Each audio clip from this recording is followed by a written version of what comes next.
amigos, bem-vindo em mais um Debatendo Joana de Ângeles, aqui pelo canal Amergues. Hoje está conosco o nosso colega, amigo Rogério Severo, que é trabalhador da Amergues e também professor de filosofia da Universidade Federal do Rio Grande do Sul. E o tema que a gente vai debater hoje é um tema fundamental nos dias atuais, a questão da religião e da vivência religiosa. E eu trouxe o Rogério aqui, já que ele trabalha, né, no campo da docência com muitos jovens, justamente começar a questionar como é que ele percebe essa realidade da religiosidade no comportamento dos estudantes que estão entrando na universidade, como é que isso é vivido, e nesse percurso aí, na formação da sua identidade profissional e também do ponto de vista geral, mais humana. Até porque, né, Rogério, bem-vindo aqui ao canal, e o que a gente percebe, né, isso quando a gente vê na Europa, assim, a gente vai ter algumas conferências espíritas, as pessoas comentam a resistência das pessoas quando tu vai falar em religião, né? E esse termo está associado a dogmas, a crenças fundamentalista, a toda uma história de hipocrisia, de guerra. Então, as pessoas têm uma certa aversão ao termo religião, e tem uma certa resistência de serem tocadas por um discurso que vem através desse termo, né? A gente vê isso muito presente, né? E realmente a religião ela acaba impondo crenças dogmáticas e muitas vezes violentando a sociedade, usando, né, desse discurso interesses próprios. Então a gente sabe que tem historicamente uma questão onde a religião extrínseca, formal, acabou perdendo a sua força, né? Mas isso não invalida a vivência religiosa, só que a gente tem um conflito aí agora entre aquilo que se tem como dado e oferecido no mundo como religião e esse processo interno que, como Jung diz, a alma é naturalmente religiosa, envolve a experiência pessoal, a religiosidade intrínseca, né, de cada um de nós. Gostaria de saber como é que é a tua percepção em relação a essa questão junto aos teus alunos, como é que tu vê essa questão na relação com eles, se eles são abertos, se eles estão preocupados com esse tema atualmente. Dá uma ideia, assim, da tua percepção em relação a essa questão junto a esses alunos universitários que estão chegando aí para estudar. Bem, eu não... A minha percepção é bem, assim, limitada, né? Porque eu sou professor de filosofia apenas. Então, eu não sei se isso que eu vou dizer agora se aplica para estudantes de outras áreas. Eu suponho que sim, mas eu não tenho como afirmar isso. E, na década de 90, eu assisti uma palestra da Marlene Nobre, em Santa Maria. Então, a Marlene Nobre deu uma palestra no congresso da Amergues, que aconteceu em Santa Maria naquele ano, e eu lembro que ela disse o seguinte, ela disse que ela foi meio que assim, convocada pelo Bezerra de Menezes e por outros espíritos que disseram isso para ela, que os jovens chegam na universidade e eles são confrontados com uma visão de mundo que é avessa à religião, que é incompatível assim com a mente, com ponto de vista, com qualquer ponto de vista religioso, e que mesmo aqueles que chegam na universidade predispostos ou praticando algum tipo de religiosidade deixam de praticar ou têm a sua fé enfraquecida em razão dessa exposição a esse ambiente anti-religioso e que as diversas religiões, inclusive o espiritismo, não têm fornecido aos jovens instrumentos com os quais eles possam se contrapor ou manter a sua fé, se sentir assim seguros disso, e que era muito importante que a gente começasse a fornecer esses instrumentos para esses jovens, porque senão eles vão ser, a religiosidade dessas pessoas vem sendo sistematicamente destruída. Ela afirmou isso. E ela fez uma espécie de convocação para o pessoal da plateia para que ajudasse nisso, né? Fizesse. E eu, então, estava recém-ingressando na atividade de professor universitário e me senti meio que assim, essa mensagem é para mim, isso aqui cai para mim, né? Então, eu me senti meio que, assim, convocado. Aquela mensagem da Marlene Nobre naquele congresso, ela ressoou em mim. Então foi uma coisa assim que me preocupou muito. Eu realmente não sei, eu reconheci a verdade daquilo que ela está dizendo, porque de fato existe a nossa cultura toda hoje foi se desenvolvendo assim num nível muito profundo e com uma tendência assim não religiosa, né, que se chama de secular. Então, isso tem muitas ramificações, até algumas são assim difíceis de perceber, mas o que os estudiosos... Depois eu comecei a ler mais sobre isso, então existe assim, o que os estudiosos dizem é que são um processo que começa lá atrás, com a Revolução Científica, com a modernidade, com as mudanças sociais que aconteceram naquela época, então isso tem uns 500 anos de história. E isso vem se aprofundando, né? Então, inicialmente, não era claro que aqueles movimentos eram assim...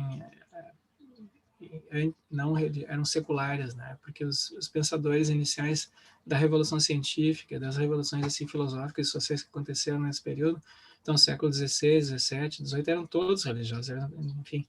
Mas o tipo de religiosidade que foi sendo desenvolvida ali foi se alterando. E o que foi acontecendo foi que a ideia de Deus no interior do cristianismo, na Europa e depois em países colonizados por europeus que herdaram essa tradição europeia, como é o caso do nosso, a ideia de Deus foi se tornando cada vez mais abstrata e mais assim desligada, né? Então Deus passou a ser visto assim como uma espécie assim de criador das leis da natureza, por exemplo, né? Então uma espécie assim de princípio abstrato que rege o mundo, mas que não tem nenhum contato conosco. E então as questões religiosas assim mais concretas passaram a ser as questões morais, né, as questões comportamentais. E para muitas pessoas a religião passou a ser exatamente isso, ou só isso, né, um conjunto de preceitos morais. E geralmente preceitos morais assim conservadores. Então, como os jovens têm por natureza, né, são uma força renovadora sempre nas sociedades, eles não se identificam com esses preceitos morais, e como a ideia de Deus já está tão abstrata que ela é quase inatingível, então não sobra nada da religiosidade, né? Então, então isso do ponto de vista assim externo. Do ponto de vista interno, o que aconteceu foi uma espécie assim de desenvolvimento de concepções em que tudo é explicado de baixo para cima, né? Então, por exemplo, a gente tem isso é ensinado desde da escola, no ensino básico e ensino médio. Então, os alunos já chegam com essa visão de mundo, e que é uma visão de mundo que se disseminou, assim, todos nós temos isso hoje em dia, né? Então, isso faz parte, digamos assim, da maneira como as ciências são praticadas em geral hoje em dia. E isso é tão profundo que é inconsciente. A gente não tem muita ciência disso, né? Mas os processos assim da natureza, eles tendem todos a ser explicados de baixo para cima. Então a gente tem assim uma história do desenvolvimento do universo, por exemplo, né? Então começa com o Big Bang, depois a gente tem a formação de partículas, depois essas partículas viram corpos, né? E aí a gente tem as estrelas, as galáxias e tal. E aí dentro dos planetas, dentro do nosso planeta, a gente tem uma história da evolução da vida, que começa com proteínas, depois vírus, depois bactérias, depois organismos multicelulares e assim por diante. E mesma coisa no que diz respeito às relações sociais e a evolução da nossa mente. A gente tem a história de uma evolução de mentes simples até mentes mais complexas. Então, toda a nossa visão de mundo, ela tá montada assim, num nível muito básico, muito fundamental, né? Foi se desenvolvendo essa ideia de que isso é possível uma evolução, um desenvolvimento, é possível a gente ter uma visão de mundo em que tudo é explicado de baixo para cima. E as concepções religiosas todas, né, dizem que não, dizem que a gente tem que começar, que a gente começa de cima para baixo, ou pelo menos tem esses elementos complementares, né? E que então a gente começa com Deus, né? Então Deus é que cria esses elementos simples e a complexidade e tal. E então a gente tem uma tendência, né, a achar que essas coisas mais complexas, como os fenômenos psicológicos, ou os fenômenos sociais, ou os fenômenos religiosos, são mais complexos ainda, eles são explicáveis em termos não religiosos, em termos físicos, em termos biológicos ou em termos sociais. E isso é algo assim que é subrepticiamente, que isso faz parte do modo como as coisas são ensinadas e aprendidas hoje em dia. Então é muito difícil para as pessoas que são religiosas se contraporem a isso. Na verdade, mesmo assim, para mim que estudo isso é difícil, entende? Porque tem muitas coisas muito profundas envolvidas e nem todas elas a gente quer, eu acho, abrir mão delas, né? Porque em parte seria, eu acho, um erro a gente querer, por exemplo, simplesmente voltar atrás e não vamos ser anticientíficos, né? A gente não quer. Justamente a proposta do espiritismo é tentar conciliar essas coisas, né? Então a gente precisa de uma história assim, ou de uma concepção, de uma explicação que seja um pouco mais complexa e mais interessante. E então o que eu vejo assim da minha experiência com os jovens na universidade em filosofia é que, agora respondendo a tua pergunta, é que sim, eles entram na universidade, mesmo aqueles que têm alguma inclinação religiosa, logo abandonam, né? Eles perdem a fé. Eles deixam de frequentar as casas espíritas, os templos. São muito poucos os que perseveram, né? E porque tudo é ensinado nesses termos, entendeu? Em termos assim de explicações de baixo para cima, e como se os fenômenos morais, sociais e religiosos fossem todos produtos secundários desses desenvolvimentos mais simples. Então não há nada, é uma espécie assim de ficção, né? Poderia ser assim, poderia ser assado também. Então não tem nada sólido ali, né? Nesse domínio espiritual. Então é isso. Eu acho que e por outro lado, os fenômenos assim, assim que com os quais nós estamos acostumados na vivência assim, espírita, como os fenômenos de mediunidade, né? E tem esses fenômenos mais assim fantásticos de materializações, de coisas assim que são difíceis de explicar em termos científicos, esses são simplesmente desconsiderados, né? São vistos como ilusórios, ou como falsos. Então, porque as pessoas como elas não deixam de ter a prática, então elas não têm experiência disso. Então elas realmente não sabem do que estão falando, né? Para elas essa é uma fantasia de algumas pessoas lá que estão iludidas. Então esse movimento ataca de todos os lados. E então é isso.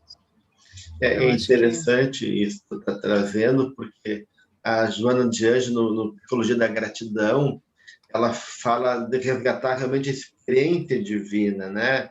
E quando ela pega o termo luminoso do Jung, né? Que é um termo do Otto, que Jung acolhe como sendo a experiência emocional que envolve uma experiência religiosa, né? Que envolve tanto o que fascina, o que gera temor, porque é uma experiência tão grandiosa que não cabe na gente. De uma certa maneira, a benfeitora vai se ocupar desse tema, trazendo da necessidade da gente poder recuperar, né, essa experiência rica de religiosidade, que não necessariamente está ligado a dogma, uma crença X ou Y, mas de uma expressão, de um vínculo e de uma entrega que é experimentado emocionalmente. Né? E ela vai dizer isso, né? Que, de uma certa maneira, de um lado, a gente tem os valores morais, espirituais, na busca de um significado, de um sentido, está ligado à questão da religiosidade, e de outro lado a gente tem emoções que renovam e enchem a gente de alegria, de comoção, que envolve gratidão, que envolve um sentimento de pertencimento, de conexão comigo, com a vida, com a natureza, enfim, né? Então, a questão talvez maior hoje em dia, né, Rogério, não seja de uma convicção conceitual, formal, e que envolve práticas, exigências, né? Mas de uma postura que envolvendo o bem, o belo, o que é útil, né? E de uma certa maneira também uma sensibilidade emotiva a nível de sentimento que possa nos dar uma dimensão mais plena e mais, digamos assim, integrada da própria vida, né? Porque a gente vê tanto esse vazio existencial em termos de comportamento, né? O número de suicídio, de violência aumentando, essa visão materialista, né, que acaba indo muito para o consumo e para o individualismo, e a gente vê as pessoas sedentas de algo e não sabendo aonde buscar isso.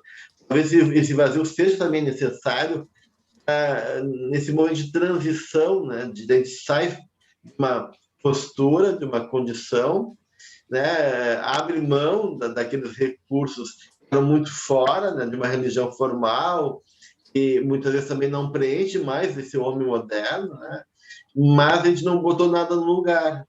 E parece que agora a gente está vivendo uma crise onde esse lugar está vazio, e de uma maneira um desafio aí de como a gente lidar com esse momento que vivemos. Não sei se como é que tu vê isso, já que eles vão se desligando da religião formal, mas como é que fica essa questão, né, da experiência religiosa ou daquilo que a gente pode chamar, né, de uma vivência espiritual? Isso tu tem algum dado em relação assim, ao teu contato com ele? Bom, sobre experiências espirituais, tem o livro do William James, que eu gosto muito de trabalhar nas aulas de filosofia da religião. Então, quando eu dou filosofia da religião, eu geralmente uso esse livro do William James justamente porque o livro se chama As Variedades da Experiência Religiosa. Então, esse livro é um livro assim que foi muito marcante na história da filosofia da religião, porque ele é um dos livros assim que se destacou nesses desenvolvimentos, justamente por colocar em primeiro plano as experiências subjetivas, as experiências religiosas subjetivas, então o elemento psicológico. Então, boa parte da filosofia da religião antes do William James estava preocupada em questões, digamos assim, metafísicas, né? Se Deus existe, quais são os indícios ou provas da existência de Deus, quais são os atributos de Deus, como é que é o universo criado por Deus, assim por diante. E então questões assim mais abstratas, teóricas. E William James diz, olha, ninguém se convence por esses argumentos se ela já não tem fé. Então, William James diz, o argumento do William James nesse livro é que na base de todas as religiões, o fundamento das religiões não são as filosofias, são as experiências. E ele diz, todas as religiões começam com uma pessoa ou um grupo de pessoas que tiveram experiências religiosas. Então, né, Moisés, no caso do judaísmo, Buda, no caso do budismo, Jesus e os apóstolos, no caso do cristianismo, e assim por diante. Todas começam com algum tipo de de experiência que algumas pessoas tiveram e depois relataram. E com base nesses relatos, nessas experiências, é que surgem depois as instituições e os dogmas, as teorias. Então, o William James diz, a gente pode ter dogmas, teorias e instituições, mas a base delas, se elas forem religiosas, são essas experiências, né? E, por outro lado, a gente pode ter experiências e não fundar nenhuma. Tem pessoas que têm experiências religiosas e não fundam nenhuma religião. Elas têm, assim, anonimamente, né, isoladamente, uma experiência religiosa. E aí algumas pessoas se dizem assim, eu não sou religiosa, eu sou espiritualizada, espiritualista. Então, são pessoas que têm esse ponto de vista religioso, mas elas não se dizem religiosas porque elas tiveram experiências, mas não se identificam com nenhuma instituição, nenhum dogma. Então, o William James diz, a base de todas as religiões, a base de todos os movimentos são essas experiências religiosas. Então, ele escreveu um livro mostrando que essas experiências, elas são de muitos tipos. Tem muitos tipos de experiências religiosas. Não tem assim não existe a experiência religiosa, tem uma variedade. E aí ele escreveu lá, fez uma lista, certo? É super assim rico. E aí o livro tem as citações dos relatos dessas experiências. E aí tem experiências assim, muitas experiências dentro do cristianismo. Ele traz também de algumas outras de religiões orientais. E isso casa, eu acho, com coisas, por exemplo, que o Jung diz, né? O Jung escreveu que assim, a história da nossa tradição espiritual, religiosa, ocidental, passou por essas três fases, né? Foram três imagens de Deus, assim, que apareceram. Então, a gente tem uma imagem de Deus antiga, que está presente, por exemplo, no Antigo Testamento, em que Deus sobretudo, um ser meio amoral, né? Tem coisas que Yahvé faz, por exemplo, com Jó, né? Que nós conseguimos... Por que ele está fazendo isso? Por que Deus está torturando aquele pobre sujeito? Então, tem um lado... Então, a atitude básica religiosa dos judeus antigos com relação a Deus é a do respeito, do temor. E isso se transforma com o cristianismo, com a introdução de uma imagem de Deus amoroso, que é introduzida por Jesus. E então a atitude básica dos cristãos, sobretudo na Idade Média, com relação a Deus, é a atitude da fé. Então a gente se substituiu, né, uma atitude assim de reverência, temor e respeito por uma atitude de fé. Eu acredito, mesmo que muitas coisas ruins estejam acontecendo na minha vida, eu tenho fé de que o Deus amoroso está cuidando de mim, mesmo que as aparências indiquem o contrário, eu tenho fé. E o Jung diz que isso está começando a mudar, porque começa a mudar a partir da revolução científica, da modernidade, porque a gente passou a ter uma ênfase maior não na fé nesse mundo transcendente, mas a nossa atenção básica se volta assim para as coisas mundanas, corporais, para as experiências. Então, a gente está desenvolvendo hoje um outro tipo de imagem de Deus, em que ele é uma imagem de Deus que tem como ponto de partida, que tem como atitude básica a experiência subjetiva do que é sagrado. Né, então, a gente vê isso assim, os movimentos religiosos todos vêm sofrendo essa alteração. Isso é evidente no caso do espiritismo, né? O espiritismo é evidente que a gente tem assim uma prática, uma técnica de experimentar concretamente essa relação com a espiritualidade. Mas a gente vê isso também, por exemplo, nos movimentos pentecostais, né, em que eles têm eles são os cultos deles têm esse lado da vivência emocional concreta de algum tipo de religiosidade, e também no catolicismo, por exemplo. Então, no catolicismo existe os movimentos que mais cresceram em números dentro do catolicismo foram os movimentos carismáticos, que são movimentos que têm que buscam, né, essas experiências místicas de maneira mais sistemática.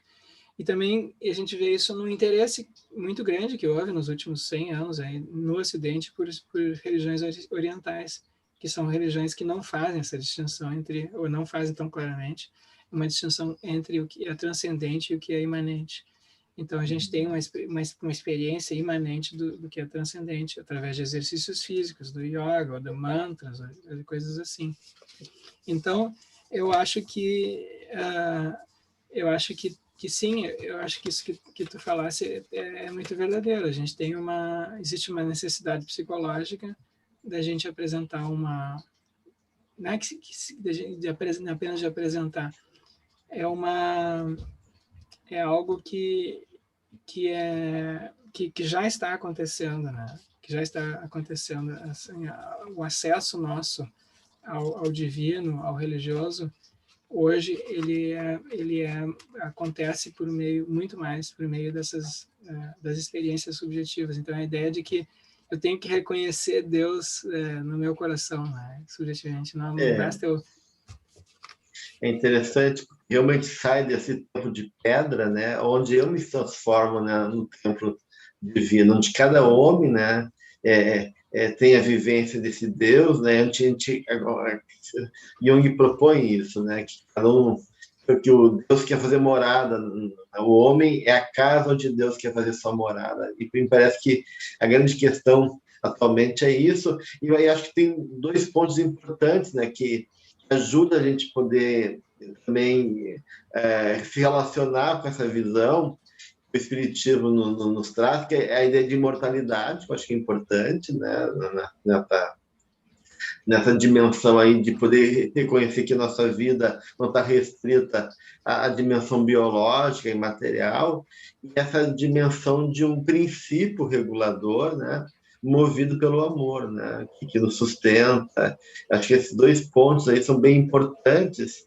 E claro, e Joana vai colocar no Psicologia da Gratidão que o insight kardeciano, né, ele já estava em gêmeo no universo, né, e que envolve todos os processos da vida que sintonizam com as leis cósmicas e captam, né, nessa comunhão, né, com a expressão rica, criativa e múltipla de manifestação da beleza e da dinâmica do universo a partir da própria face de Deus, né, esculpida aí no mundo, e cada um vai vestir, né, essa ideia de uma maneira própria. Então, eu acho que a religiosidade do futuro é uma religiosidade mais realmente intrínseca e dentro de uma expressão muito própria, muito individual de cada um, mas numa base mais coletiva, que é esse princípio, talvez, de uma conexão amorosa, que, por exemplo, envolve a gratidão, né? Na Psicologia da Gratidão, eu acho um livro bem interessante para quem quer se ocupar dessa questão da religiosidade. Joana vai trazer esse movimento do luminoso, da gratidão, dessa experiência da percepção, né, da vivência do divino em cada realidade, seja enquanto situação, seja enquanto estado interno, seja enquanto relação com a natureza, enfim, né? E acho um livro bem interessante isso, que envolve uma tomada de consciência, né? Uma percepção que não é só uma percepção cognitiva, mas é uma tomada de consciência, e aí realmente uma atitude transformadora em relação a como a gente vê, percebe a nós mesmos e a própria realidade, né? E isso, para ela, tem muito a ver com essa expressão luminosa. A expressão luminosa não é só uma experiência emocional, é uma experiência emocional que tem um efeito de transformar, de mudar a nossa percepção da realidade, né? Eu acho que, de maneira, me parece que esse é o grande momento que a gente vive em termos daquilo que a gente está chamando de religiosidade hoje em dia. Verdade. Muito bem, Rogério. E tu acha que as pessoas, apesar da religião estar sendo, essa formal está sendo perdendo força, tu acredita que esses jovens estão abertos a essas experiências e buscam isso de uma certa maneira, mesmo não sabendo, não nomeando isso de religião, de religiosidade?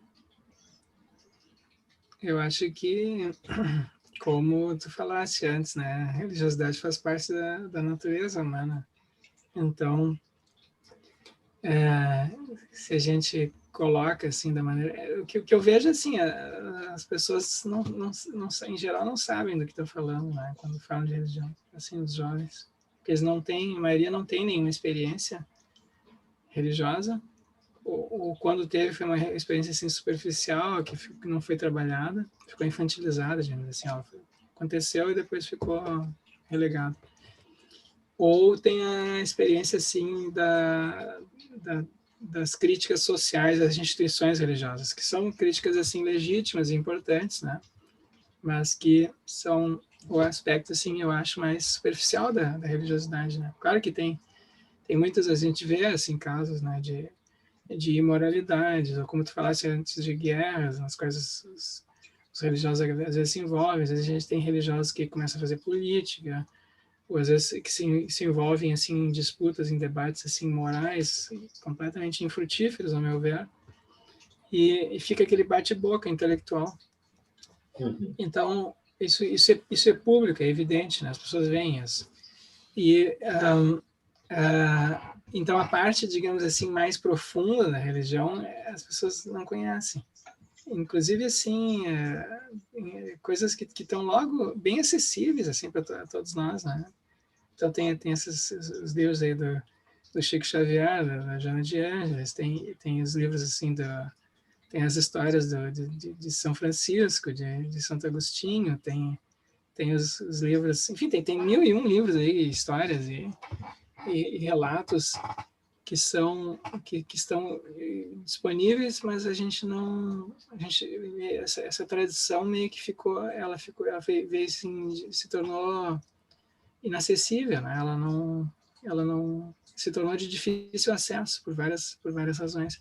Então eu penso que quando a minha experiência dando aula de filosofia da religião na URGS é que, claro, essa é uma disciplina eletiva, então as pessoas que se matriculam já têm um interesse, mas é comum muitas vezes estudantes que são ateus se matricularem. E então o número de ateus dentro da universidade é muito, muito maior do que o número de ateus fora da universidade, né? Isso é um dado estatístico. Então, assim, segundo o IBGE, no Brasil tem isso foi uma pesquisa que foi feita pelo Instituto Datafolha em 2009. O Brasil tem aproximadamente 1% de ateus e 14% de pessoas que dizem não ter religião. Mas entre as que não têm religião são as pessoas assim que são espiritualistas, né? Que acreditam em Deus, mas não têm uma religião. Então, ateus, digamos assim, convictos mesmo, o número é muito baixo, 1%. Aí foi feita uma pesquisa com professoras de filosofia em universidades americanas, inglesas, de países de língua inglesa, né? E essa pesquisa revelou que 72% dos professores se inclinam ao ateísmo. 72% é um número absurdamente alto, né? Que contrasta muito com os números que a gente encontra na população em geral. E no Brasil não tem uma pesquisa assim com professor de filosofia, mas há pesquisas com outros departamentos universitários e a tendência é essa. Os números de pessoas que são ateias dentro da universidade tendem a ser muito mais alto do que os números de pessoas que são ateias ou não têm religião, não têm prática fora da universidade, na população em geral. Então tem um descompasso. Então a minha experiência dando filosofia da religião é que para muitas pessoas, para muitos alunos, essa é uma disciplina meio libertadora, meio terapêutica, porque eles são pessoas assim que têm uma inclinação religiosa, mas eles não veem lugar, porque inclusive são pessoas assim que ocultam aquilo, né, dos colegas, não vivem aquilo abertamente, porque não há lugar. Não há espaço, né? Não há espaço. Então, a disciplina de filosofia da religião oferece esse espaço. Então, eu vejo que muitos, no final do semestre, todas as vezes que eu dei essa disciplina, no final do semestre, eu ouvi vários estudantes assim, que me procuraram e disseram que aquela disciplina tinha sido assim, pessoalmente importante para eles, porque eles conseguiram encontrar, pelo menos assim, ver que a religiosidade não precisa ser vista como algo anticientífico, nem irracional, nem uma ilusão, né? Então, Então, isso é como a Marlene Nobre falou, eu acho que a gente tem que, se a gente fornece os instrumentos, as leituras, né, mostra algumas coisas, as pessoas naturalmente se identificam com aquilo. Claro. Então, as portas daí se abrem, né? Se abrem, assim, em muitos sentidos, eu penso. E eu acho que a gente está sendo forçado, de uma certa maneira, nesse momento de crise mundial, a buscar, de uma maneira, a vivência religiosa, mesmo que indiretamente, na noção de solidariedade, de cuidado, de respeito, né? Que, de uma certa maneira, a gente vai tendo que construir, dado as crises humanitárias, ecológicas, e assim por diante, que a gente está vivendo. Então, de uma certa forma, a dinâmica do universo, dentro da sua lei, né, perfeita, e concorre para a harmonia e para esse encontro fatalmente entre o ego, né, essa consciência menor, e o self, que é essa consciência maior que representa a nossa essência espiritual e está à espera de ser reconhecida, despertada de um certo momento, e a vida, de um jeito ou de outro, vai concorrer para isso. Então, eu agradeço aqui o Rogério pelo... Gelson, deixa eu só dizer uma coisinha sobre Sim. isso daí. Eu queria dizer uma coisinha sobre... A gente tem, de fato, a gente tem essa percepção, assim, né, de que a gente está vivendo um momento de muita crise e tal. Tem a pandemia agora. Mas não é só a pandemia, né? Tem problemas ambientais, tem problemas econômicos, tem problemas, assim, de violência, riscos de guerra nuclear, né? Muitas coisas assim. Mas do ponto de vista, assim, concreto, a vida que a gente leva, em todos os sentidos, todos os indicadores sociais mostram isso. A nossa vida é muito, muito mais tranquila, confortável e pacífica e saudável do que do que a vida dos nossos antepassados, dos nossos avós. E mesmo a pandemia agora, né? Essa pandemia, se tivesse atacado, se essa mesma vírus tivesse atacado a humanidade há 100 anos, o estrago teria sido dezenas de vezes maior, não haveriam vacinas, né? Então, a gente, assim, objetivamente, a gente vive o período de maior abundância, riqueza e bem-estar social que pela qual a humanidade já passou. Mas a gente não tem mais a percepção de que as coisas fazem sentido, né? A gente não tem essa ideia de que os sofrimentos, mesmo menores do que os anteriores, têm uma razão de ser ou têm uma explicação. A gente não tem a fé nisso. As pessoas não têm a fé. Então, a visão de mundo assim que nós herdamos aí dos desenvolvimentos assim científicos, tecnológicos e filosóficos das últimas décadas é a de que, em última análise, nada faz sentido. Então, então é muito difícil a gente lidar com adversidades, né? Então a gente tem essa crise psicológica que é exacerbada pela ausência, né, de uma perspectiva espiritual e religiosa que diga, olha, não, claro que existe sofrimento, vamos fazer o possível para evitar isso e tal. Mas tem outras coisas acontecendo, né? Tem uma dimensão espiritual do mundo que é mais importante do que essa. E essa dimensão espiritual do mundo simplesmente se ausentou assim da mente da maioria das pessoas, né? Então, o resultado é uma situação meio desesperadora, em que as pessoas olham para um lado, tem a pandemia, não tem solução. Tem a crise ecológica, crise econômica, violência, não é isso e aquilo. Para todos os lados que as pessoas olham, elas não veem sentido, né? Não vem sentido em nada. Então, eu acho que sim, existe a crise, mas existe também uma situação objetiva, né, que a gente vive não corresponde ao discurso, à maneira pela qual as pessoas interpretam isso. Não corresponde nem espiritualmente, nem objetivamente, materialmente. A evolução vai acontecendo, né? A lei de evolução, né, Rogério? Então, com certeza, essas crises estão dentro de um sistema maior, né, que impulsiona, de uma certa maneira, esse movimento que é realmente de elaboração dessa sombra, tem que vir e ser também transformada e assim por diante, né? Então, acho que tudo isso faz parte desse processo evolutivo, mas que implica a gente assumir uma certa responsabilidade, uma certa maturidade agora psicológica, né? E se comprometer mais conosco mesmo, né? Não mais aquela criança espiritual regida por um Deus de cima, mas nós comprometidos na obra divina, colaborando com ela e buscando esse novo sentido que se perdeu, né? Um sentido que agora me parece não está mais em modelos e esquemas externos, mas sim de um significado, de uma vivência realmente muito própria, que nesse momento a gente está sentindo, né, a falta disso. Então, acho que essa crise de identidade do homem enquanto quem é esse ser, né? Esse vazio existencial, essa perda de significado, acho que faz parte dessa mudança paradigmática, né? De padrões antigos que não servem mais, mas de um momento que a gente ainda não construiu uma nova modelo, uma nova consciência em relação a caminhos, né? A saídas para esse momento de transformação necessário que a gente está vivendo agora. Muito bem.